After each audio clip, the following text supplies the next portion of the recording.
नमस्कार, सुप्रभात। आप देख रहे हैं हमारा खास कार्यक्रम मॉर्निंग न्यूज़ और मैं हूं आपके साथ शौर्या मिश्रा। इस नई सुबह के साथ जहां हम आपके लिए लेकर आए हैं देश दुनिया की सबसे ताज़ा, सबसे अहम और सबसे भरोसेमंद खबरें। सुबह की शुरुआत के साथ ही हम नज़र डालेंगे उन बड़ी खबरों पर जो आपके दिन की दिशा तय कर सकती हैं, चाहे वो राजनीति से जुड़ी बड़ी हलचल हो, देश की अर्थव्यवस्था के नए अपडेट्स हो, अंतर्राष्ट्रीय घटनाओं की अहम जानकारियां हो या फिर खेल जगत की ताज़ा उपलब्धियां। हमारा प्रयास है कि आपका दिन की शुरुआत सही, सटीक और पूरी जानकारी के साथ करें ताकि आप हर स्थिति के लिए तैयार रहें। तो चलिए बिना देर किए शुरू करते हैं आज की सबसे बड़ी और सबसे महत्वपूर्ण खबरों के साथ। आज बिहार विधानसभा सत्र में सरकार के विश्वास मत पर चर्चा और मतदान होगा। वहीं विधानसभा अध्यक्ष डॉक्टर प्रेम कुमार ने सर्वदलीय बैठक कर सभी दलों से सहयोग की अपील की है, जिस पर सभी नेताओं ने सदन के सुचारू संचालन में सहयोग का आश्वासन दिया है। साथ ही सुरक्षा, ट्रैफिक, चिकित्सा और अन्य व्यवस्थाओं को लेकर भी उच्च स्तरीय समन्वय सुनिश्चित करने के निर्देश दिए गए हैं। आज लखनऊ में केंद्रीय कृषि मंत्री शिवराज सिंह चौहान की पहल पर उत्तर क्षेत्रीय कृषि सम्मेलन आयोजित होगा, जिसमें उत्तर भारत के कई राज्यों के प्रतिनिधि, वैज्ञानिक, किसान संगठन और स्टार्टअप शामिल होंगे। बता दें कि मुख्यमंत्री योगी आदित्यनाथ भी इस उद्घाटन सत्र में भाग लेंगे। 8वें केंद्रीय वेतन आयोग की टीम आज देहरादून, उत्तराखंड का दौरा करेगी, जहां विभिन्न हितधारकों, सरकारी संगठनों, संस्थानों और कर्मचारी संघों के साथ बैठक की जाएंगी। केंद्रीय मंत्री डॉक्टर मनसुख मांडविया आज जम्मू कश्मीर के बडगाम जिले के ओमपोरा में 30 बिस्तरों वाले ESIC अस्पताल का उद्घाटन करेंगे, जिसे बाद में 100 बिस्तरों तक बढ़ाया भी जा सकता है।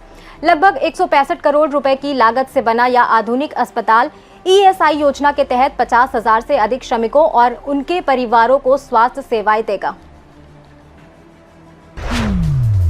लखनऊ में आज यानी 24 से 26 अप्रैल तक रश्मि रथी के हीरक जयंती वर्ष पर इंदिरा गांधी प्रतिष्ठान में 3 दिवसीय कार्यक्रम का आयोजन होगा, जो आज रामधारी सिंह दिनकर की पुण्यतिथि से शुरू होगा। NFDC की मलयालम फिल्म अचप्पाज एल्बम की प्रीमियर 21 अप्रैल 2026 को कोची में हुआ, जो आज यानी 24 अप्रैल को देश भर में रिलीज होगी और विविधतापूर्ण व सार्थक सिनेमा को बढ़ावा देने की NFDC की प्रतिबद्धता को दर्शाती है। सुरज्योत्सना राष्ट्रीय संगीत पुरस्कार 2026 का आयोजन आज शाम 6 बजे दिल्ली के doctor Baba Saheb Ambedkar international centre के भीम हॉल में होगा, जिसमें पद्मश्री कैलाश खेर अपनी प्रस्तुति देंगे और दिग्गज कलाकारों को सम्मानित भी किया जाएगा। आज 8 बजे पंजाब के सभी जिलों में ब्लैकआउट किया जाएगा, जिसके दौरान लोगों से घरों में रोशनी बंद रखने और अनावश्यक बिजली उपयोग न करने की अपील की गई है। प्रशासन ने इसे लेकर पहले से ही तैयारी कर ली है और नागरिकों से सहयोग करने तथा घबराने के बजाय सतर्क रहने को कहा गया है।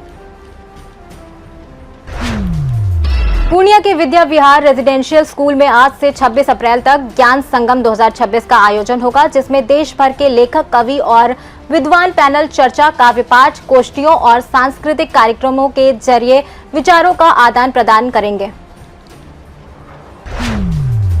रीजेंसी फिनकॉर्प लिमिटेड की बोर्ड बैठक आज आयोजित होगी, जिसमें प्राइवेट प्लेसमेंट के जरिए NCD जारी कर फंड जुटाने और डिबेंचर ट्रस्टी की नियुक्ति जैसे अहम प्रस्तावों पर विचार किया जाएगा।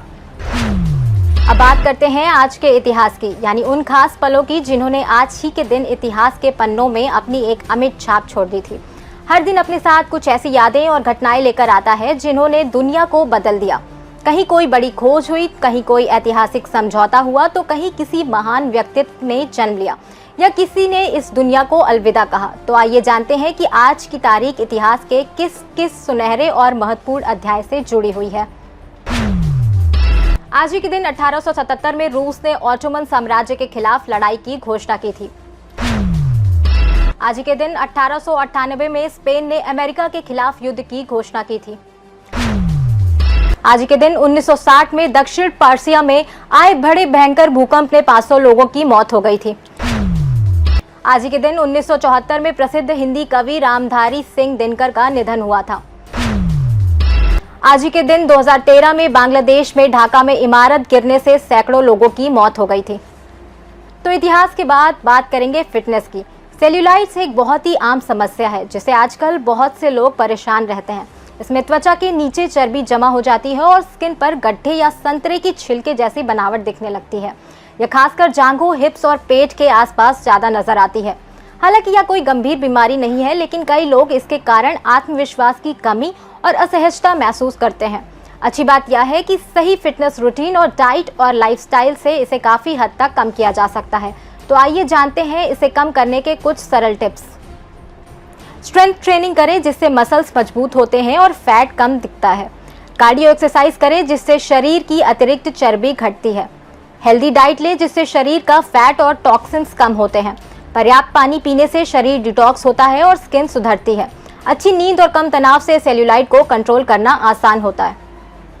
तो दोस्तों, ये थी आज की प्रमुख और अहम खबरें जिनके साथ हमने की आपके दिन की शुरुआत।